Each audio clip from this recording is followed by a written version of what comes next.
नमस्कार प्रिय विद्यार्थियों, आपके अपने फेवरेट यूट्यूब चैनल पर आपका स्वागत है। मैं सुरेश कुमार एक बार फिर से आपके साथ। दोस्तों, आज ITI second year electrician theory का मॉडल पेपर नंबर ये 6 हल करा रहे हैं। तो इस पेपर का लास्ट टाइम एनालिसिस जरूर करना। इससे पहले हमने 5 पेपरों का एनालिसिस करा दिया, वो भी आप जरूर देखें, क्योंकि ये निम्न इंपॉर्टेंट क्वेश्चन आंसर सीरीज है और हर बार एग्जाम में यहीं से क्वेश्चन आने वाले हैं। आप सभी को पता है, जल्दी आपकी 1 अगस्त से एग्जाम स्टार्ट होने वाली है। तो इस पेपर का एनालिसिस लास्ट तक जरूर करिए। शायद दोस्तों अगर चैनल को पहली बार विजिट करें तो सब्सक्राइब जरूर करना था, बेल आइकन को प्रेस करना, जिससे आगे भी आपको क्लास का नोटिफिकेशन मिलता रहेगा। तथा इन पेपरों की PDF फाइल प्राप्त करने के लिए दोस्तों भी डिस्क्रिप्शन में वहाँ पर टेलीग्राम ग्रुप ज्वाइन करो, जहाँ पर काफ़ी हज़ारों बच्चे जुड़े हुए हैं, जहाँ पर काफ़ी मटेरियल उपलब्ध है। तो स्टार्ट करते हैं। और आपका पहला क्वेश्चन है, लिफ्ट में किस प्रकार की DC मोटर का उपयोग किया जाता है। यानी दोस्तों आपकी लिफ्ट, क्रेन आदि मोटर होती है, वहाँ पर हम किस प्रकार की मोटर को काम में लेंगे। तो दोस्तों लिफ्ट में हम आपकी DC संचयी यौगिक मोटर को काम में लेंगे। तो इसका राइट आंसर क्या आएगा? इसका DC संचयी यौगिक मोटर यानी DC cumulative compound motor. Question 82 number है दोस्तों। क्वेश्चन 82 नंबर क्या है? क्वेश्चन है दोस्तों आपका, क्वेश्चन है, गति नियंत्रण का कौन सा तरीका DC श्रेणी मोटर में रेटेड गति से नीचे गति देता है। यानी जो उसकी रेटेड गति है यानी 3000 RPM है, उससे भी कम गति देती है, वह मोटर कौन सी होती है? तो दोस्तों वह होती है आपकी आर्मेचर डायवर्टर विधि। दोस्तों इसका क्वेश्चन को अच्छे समझना। आपको पूछेगी सामान्य से कम गति प्राप्त करने के लिए कौन सी विधि काम लेती है। दोस्तों वो आपकी आर्मेचर डायवर्टर विधि काम लेती है। आप पूछेगी सामान्य से अधिक गति प्राप्त करने के लिए कौन सी विधि काम लेगी। दोस्तों वो आपकी फील्ड डायवर्टर विधि आती है। तो इसका राइट आंसर क्या आएगा? डी। एक क्वेश्चन में 2 क्वेश्चन क्लियर हो रहे हैं। मेरे हिसाब से किसी प्रकार की कोई डाउट भी नहीं होगा किसी बच्चे को।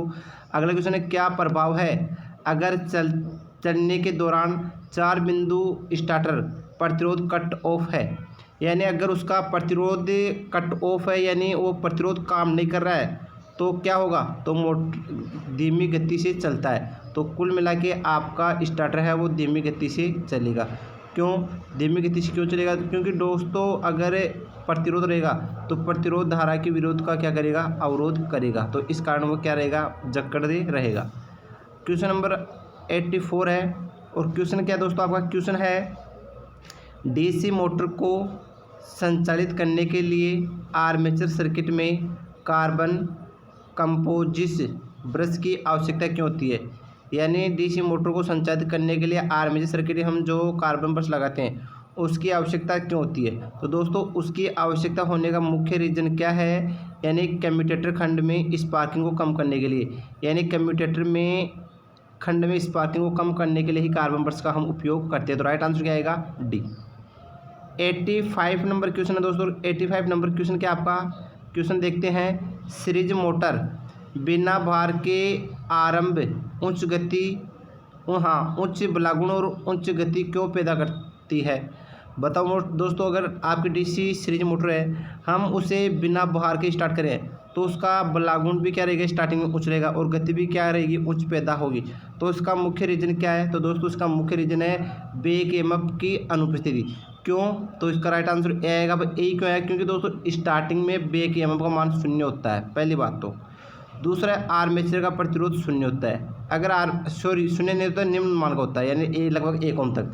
तो बैक EMF का मान 0 होने पर यानी विरोधी विद्युत बल 0 है, तो उसका बलागुण व गति भी क्या होगी? उच्च प्राप्त होगी। यही रीजन है। तो इसका राइट आंसर क्या आएगा आपका? ए। 86 नंबर क्वेश्चन देखते हैं दोस्तों। 86 नंबर क्वेश्चन क्या आपका? क्वेश्चन है, डिफरेंशियल कंपाउंड मोटर में शुरू करने के समय श्रेणी क्षेत्र को लघुपथिक क्यों किया जाता है। यानी आपकी डिफरेंशियल कंपाउंड मोटर में शुरू करने के समय श्रेणी क्षेत्र में लघुपथिक यानी शॉर्ट सर्किट क्यों किया जाता है। तो दोस्तों इसको शॉर्ट सर्किट करने का मुख्य रीजन है कि रोटेशन की उचित दिशा बनाए रखने के लिए। तो इसका राइट आंसर क्या आएगा दोस्तों? डी। अगला क्वेश्चन है 87 नंबर क्वेश्चन। और क्वेश्चन क्या है दोस्तों? क्वेश्चन देखते हैं, आर्मेचर को संतुलित करने का सबसे प्रभावी तरीका कौन सा है। यानी आर्मेचर को संतुलित करने का सबसे प्रभावी तरीका कौन सा है। तो आर्मेचर को संतुलित करने का दोस्तों प्रभावी तरीका है गतिशील संतुलन, यानी अगर उसका गतिशील संतुलन रहेगा तो आर्मेचर आसानी से संतुलित रह जाएगा। तो राइट आंसर क्या आएगा? बी। क्वेश्चन नंबर 88 है दोस्तों। क्वेश्चन क्या है? क्वेश्चन है डीसी स्टार्टर के प्रतिरोध को शुरू करने के लिए, डीसी स्टार्टर को शुरू करने के लिए, प्रतिरोध को शुरू करने के लिए किस सामग्री का उपयोग किया जाता है? तो कुल मिला के दोस्तों अगला ये पूछ रहा है, यानी डीसी स्टार्टर में हम जो कॉन्टेक्ट होते हैं वहाँ पर जो प्रतिरोध से जुड़े वो किसके बने होते हैं? तो वो दोस्तों सभी को पता है यूरिया का तार के बने होते हैं। और यूरिया का किसका मिश्रण होता है? तांबा प्लस निकिल का मिश्रण होता है 60 और 40। नाइक्रोम हीटर का एलिमेंट पूछे तो वो नाइक्रोम का बना होता है जो निकिल और क्रोमियम होता है। मैग्नीन ये आपकी जो परिवर्तनशील प्रतिरोधता है, ठीक है, शंट प्रतिरोध, वो इसका बना होता है और कॉन्स्टेंट कोई होता नहीं है दोस्तों। 89 नंबर क्वेश्चन देखते हैं। तो क्वेश्चन क्या आपका, किस डीसी कंपाउंड मोटर को अलग अलग लोड पर नियत गति संचालित किया जा सकता है? यानी कौन सी मोटर है जिसको हम अलग अलग लोड पर नियत यानी स्थिर गति पर रख सकते हैं? तो बताओ दोस्तों वह कौन सी मोटर है? तो दोस्तों इसका राइट आंसर आप बता सकते हो, तो बताओ।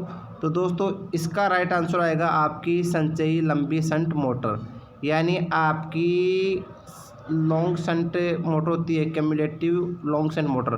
तो ये होती है, यानी इसमें संतुलन उसकी गति रहती है अलग अलग लोड पर भी।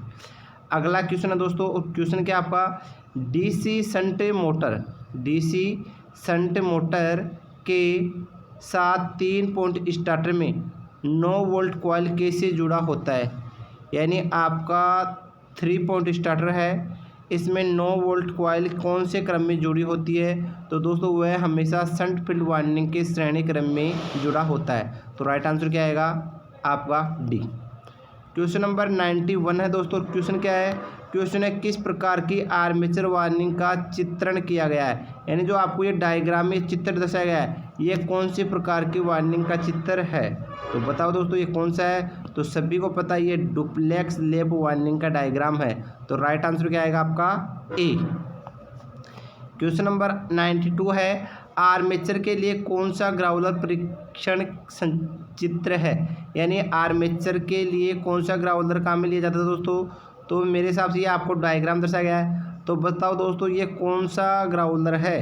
तो दोस्तों सभी को पता है ये ओपन कोइल टेस्ट है, यानी खुली कुंडली परीक्षण है। तो राइट आंसर क्या आएगा इसका? ए। क्वेश्चन नंबर 93 है दोस्तों आपका। क्वेश्चन क्या है? क्वेश्चन है डीसी मोटर में सामान्य से ऊपर और नीचे दोनों गतियों को प्राप्त करने के लिए किस गति नियंत्रण विधि को लागू किया जाता है? यानी सामान्य से कम और सामान्य से अधिक गति प्राप्त करने के लिए कौन सी विधि का उपयोग कर सकते हैं? तो सभी को पता होगा इसके लिए एक ही विधि आती है, वो आती है आपकी वार्ड-लेनार्ड गति नियंत्रण विधि, ठीक है। तो आर्मेचर तो आपकी सामान्य से कम गति के काम में आती है, और आपकी फील्ड यानी क्षेत्र नियंत्रण विधि आपकी सामान्य अधिक गति के लिए प्राप्त आती है, और वार्ड-लेनार्ड गति नियंत्रण विधि है वह आपकी सामान्य से कम और सामान्य से अधिक गति प्राप्त करने के लिए काम में आती है। तो इसका राइट आंसर क्या आएगा? डी। अगला क्वेश्चन है दोस्तों आपका, और क्वेश्चन क्या है? क्वेश्चन है कम्यूटेटर क्यों तेज चमक उत्पन्न करता है? तो बताओ दोस्तों आपका कम्यूटेटर होता है वो तेज चमक उत्पन्न कर रहा है, तो इसका मुख्य रीजन क्या है? ब्रश की गलत स्थिति, यानी उसको GNM की स्थिति है वो अच्छे से डिजाइन नहीं की, इसी कारण वो क्या कर रहा है, उसमें चिंगारी पैदा हो रही है। चिंगारी पैदा होने पर क्या होती है, आपका ब्रश गलत स्थिति में है। 95 नंबर क्वेश्चन है, चल रही डीसी मोटर में प्रेरित EMF की क्रिया क्या है? यानी कोई डीसी मोटर चल रही है उसमें प्रेरित EMF की गति क्या होती है? लागू वोल्टेज, पहला ऑप्शन यह है। दूसरा है दोस्तों आपका लागू वोल्टेज का विरोध करता है। तो दोस्तों इसका राइट आंसर आएगा लागू वोल्टेज का विरोध करता है, यानी जिसके कारण पैदा हो उसी कारण का विरोध करता है, वो आपका लेंज का नियम भी गलत है, या आपका एक हो गया विरोधी विद्युत वाहबल, ठीक है। क्वेश्चन नंबर 96 है दोस्तों। क्वेश्चन क्या है? क्वेश्चन है किस मोटर में यह विशेषता है? तो बताओ दोस्तों, जो आपको डायग्राम में दर्शाया गया है यह कौन सी मोटर की विशेषता है? तो दोस्तों ये आपकी संचयी यौगिक मोटर का विशेषता है। तो इसमें क्या होता है, जैसे जैसे लोड का मान बढ़ेगा इसका थोड़ा सा स्पीड डाउन हो जाएगा। ठीक है, संचयी यौगिक मोटर। 97 नंबर क्वेश्चन है दोस्तों। क्वेश्चन क्या है, चार बिंदु स्टार्टर में होल्डिंग कॉइल से जुड़े प्रतिरोध का उद्देश्य क्या है? तो बताओ दोस्तों, चार बिंदु स्टार्टर में होल्डिंग कॉइल के जोड़ने का मुख्य उद्देश्य क्या होता है? तो दोस्तों वह होता है आपका एनवीसी में धारा सीमा, यानी इसमें लिमिट करंट है, इसी कारण उसकी जो होल्डिंग कॉइल जुड़ी है वो चार बिंदु स्टार्टर लगाने का मुख्य प्रतिरोध यही है कि इसमें प्रतिरोध लगाने का मुख्य उद्देश्य यही है कि एनवीसी धीमी गति से धारा ले। अगला क्वेश्चन है 98 नंबर। डीसी श्रृंखला मोटर की फील्ड वाइंडिंग मोटे तार के साथ वाउंड क्यों की जाती है? तो बताओ दोस्तों, डीसी सीरीज मोटर की फील्ड वाइंडिंग मोटे तार की लपेट क्यों की जाती है?